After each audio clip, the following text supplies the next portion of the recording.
بله لاوروف وزیر درباره روسیا ایرو هف پیوینه که ویل گل تلویزیونه که روسیه بود تیدا بحثا کردان کرد یعنی بشکی جدی جوه هف پیوینه لسر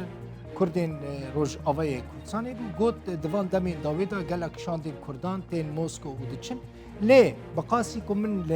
جی فهم کرد من همو هف پیوین تماشا کرد لی گوداری کرد جه هلوستا کردان نرازیه لاوروف دبیجه کرد به هلوستن به استقراره اگر کرد خودی هلوسته که جدی بن موسکو آمده یا آلیکاریا کردین سوریه بکف گوتنا سرگی لاوروف بحثا ناوروکا و هف پیوینا لاوروف دکم سرگی لاوروف وزیر دروی روسیا دوی هف پیوینا خودت چه گوت زوبه درنگ به و روژه که امریکا جسوریه درکه دوی هر کس ویه که بزانه به کو باوی کی دم درش امریکی لسوریه نامینن هر وها گوت دوی کرد به تایبتی پیاده و مسده مجلس سوریه دموکراتیک هلوستا خوش دیالوگا لگل شامی اشکره بکن دبیجه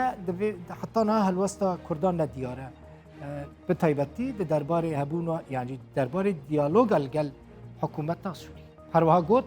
امریکا دست دانی سر پترولا سوریه و پترول تالند که اف یک چیز عالی روسیا و نای قبول کردن دبیجه ترکیه یپگه باس که پکه یه سوری دبینه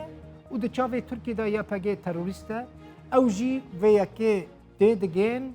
و ناخوازن لهمبری ترکیه رو ببن اف لاوروف دبیجه گوت دما که دونالد ترامپ اشکره کرد که اوی سوری درکوین جبو دیالوگا بشامیره لاوروف دبیجه کردان هاوارا خواگهاندن روسیا و خواستن روس آلیکار بن جبو که کرد لگل سوریه بدن و بستیرن لی دبیجه پشتی که پنداگون گود او جه سوریه در ناکبن لسوریه دمینن جنشکه و هلوستا کردان هاتا گوارتن وزیر دروی روسیا دبیجه اگر کرد هلوستا خواه به شامیره اشکره بکن روسیا آماده به هر آواهی آلیکاریا کردان بکن دبیجه کرد جار جاران سردانا موسکو دکن لی هلوستا کردان نه دیاره و کرد نه لحفن ده دربار سوریه ده گوت